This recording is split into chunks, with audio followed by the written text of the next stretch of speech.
When surgeons operated on 12-year-old Peyton Leutner, they were confronted with a scene that would haunt them for years.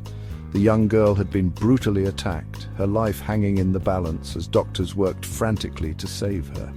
In the sterile light of the operating room, every second counted, every movement was critical. As they examined her injuries, they discovered something almost unbelievable, a stab wound that had missed a major artery by less than the width of a human hair. The difference between life and death, hope and tragedy was measured in a fraction of a millimeter. That tiny margin was all that separated her from death, a chilling metaphor for the razor-thin line between the world we know and the darkness that can emerge from our imaginations. It's a reminder of how fragile life can be and how quickly innocence can be shattered. The Slender Man stabbing wasn't just a crime, it was a collision of internet myth and childhood vulnerability. In a quiet suburban neighborhood, the boundaries between fantasy and reality were violently breached, leaving a community in shock and a nation searching for answers. In Waukesha, Wisconsin, two girls, Morgan Geyser and Anissa Weier, became so consumed by the legend of a fictional monster that they plotted to kill their friend. Their belief in Slender Man was so intense, so real to them, that it overpowered their sense of right and wrong. Their obsession was fueled by countless hours spent reading online stories, watching videos, and immersing themselves in a digital world where the lines between make-believe and reality became dangerously blurred. The internet, a place meant for connection and creativity, became a breeding ground for fear and confusion. The case forced the world to ask, where does a story end and reality begin? How do we protect young minds from the seductive pull of online myths? And what responsibility do we have to guide them through the digital landscape?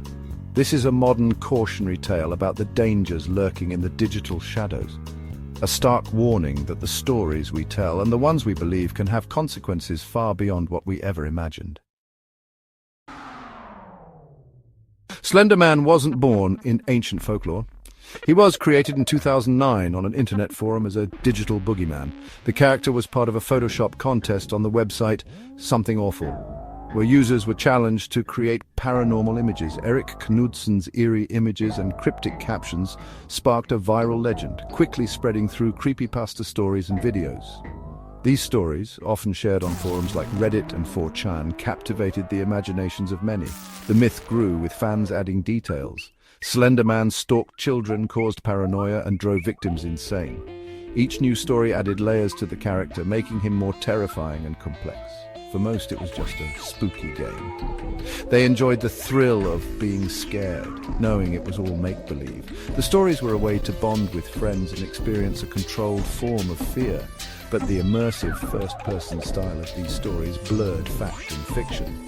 The lines between reality and imagination became increasingly difficult to distinguish, especially for younger audiences. For Morgan and Anissa, the line vanished. They were deeply affected by the stories, believing them to be true accounts rather than fictional tales. They believed Slender Man was real, watching and demanding loyalty. The character's presence felt tangible and menacing, as if he could appear at any moment. The internet's endless supply of evidence convinced them their families were in danger. They found countless posts, images, and videos that seemed to confirm their fears. What started as collaborative fiction became, for them, a terrifying reality. The stories had taken on a life of their own, influencing their thoughts and actions in profound ways. The digital myth had found its most vulnerable audience. Young minds, still developing and impressionable, were unable to separate the fiction from their reality, leading to tragic consequences. On the surface, Morgan, Anissa, and Peyton were typical pre-teens, friends navigating middle school and sleepovers, but Morgan and Anissa shared a secret obsession: Slender Man. Morgan, later diagnosed with early-onset schizophrenia, saw Slender Man as a real presence in her life. Anissa, lonely and eager to belong, was drawn into Morgan's delusions, a shared psychosis. Their friendship became an insular world, reinforced by hours spent online feeding their fears. They convinced themselves that only a sacrifice could protect their families. Peyton, their unsuspecting friend, became the target of their desperate plan. The line between fantasy and reality had vanished. The plan unfolded during Morgan's 12th birthday sleepover. The first attempt to stab Peyton as she slept failed. Nerves and exhaustion stopped them. The next morning, the girls went for a walk, luring Peyton to a secluded park under the guise of playing hide-and-seek. Peyton, trusting her friends, followed them into the woods. Anissa led her deeper, away from prying eyes. Morgan carried a kitchen knife hidden in her waistband. Anissa told Peyton to lie down and cover herself with leaves, pretending it was part of the game. In that moment, the playful pretense evaporated. The stage was set for a horrifying betrayal. With Peyton on the ground, Anissa urged Morgan to go crazy. Morgan attacked, stabbing Peyton 19 times in a frenzied assault. Peyton screamed, fighting for her life, unable to comprehend her friend's actions. Several wounds were life-threatening, but Morgan and Anissa simply walked away, believing they'd fulfilled their mission. They told Peyton to stay quiet, promising help. A lie. Alone and gravely injured, Peyton summoned the strength to crawl out of the woods. She reached a bike path where a passing cyclist found her and called 911. Emergency surgery saved her life. Peyton's will to survive was extraordinary. The myth had nearly claimed her life, but reality and resilience prevailed.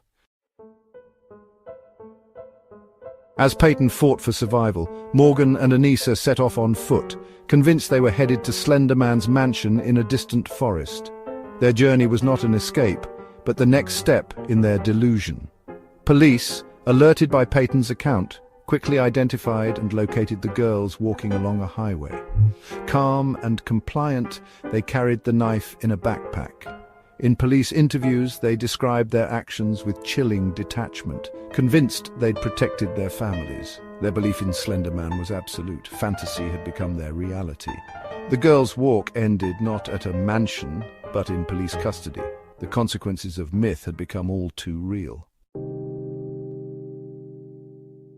The legal system was thrust into a profound dilemma. Two young girls, barely teenagers, had committed a shocking act of violence. What made the case even more disturbing was that their actions were not motivated by malice or greed, but by a deep, shared delusion. The community, and indeed the nation, watched in disbelief as the details emerged.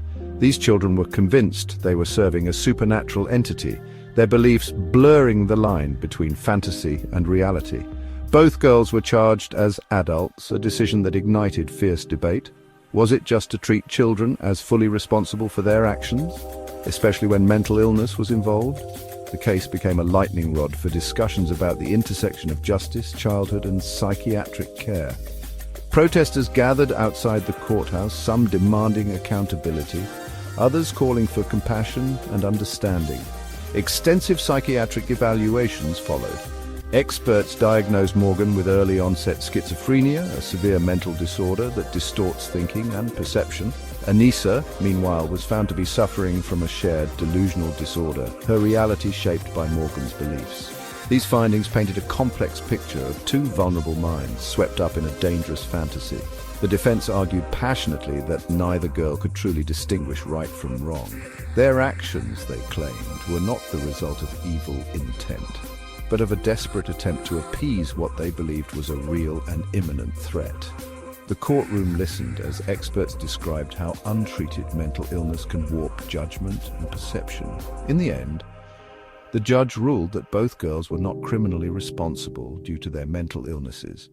The verdict was met with mixed reactions, relief from some, outrage from others. But it was clear that this was not a case of simple right and wrong. Anissa was committed to a psychiatric institution for up to 25 years, while Morgan faced up to 40 years in a secure mental health facility. Their sentences reflected a focus on treatment and rehabilitation rather than punishment or retribution. Inside these hospitals, the girls began intensive therapy, surrounded by professionals dedicated to helping them understand and manage their illnesses. The hope was that with time and care, they might one day rejoin society. This case forced the justice system to confront difficult questions about how to handle mental illness, especially in an era where digital myths and online communities can fuel dangerous beliefs. It highlighted the urgent need for better mental health resources and more nuanced approaches to juvenile justice. Ultimately, it was a tragedy born from untreated illness and unchecked myth, a stark reminder of the consequences when vulnerable minds are left without support. and when belief blurs fatally into reality. While Morgan and Anissa entered psychiatric care, Peyton began her own recovery. After emergency surgery and 10 days in the hospital, she returned to school, determined to reclaim her life.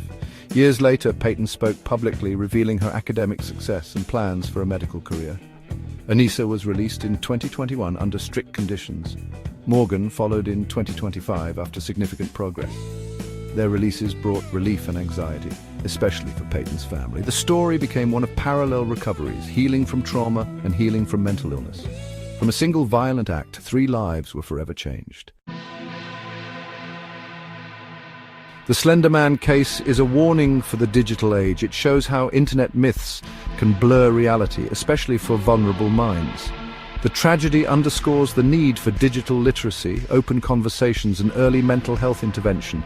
Morgan's untreated schizophrenia and the immersive power of online stories proved a dangerous mix. There are no simple villains, only a survivor's strength, profound illness, and the dark side of online culture.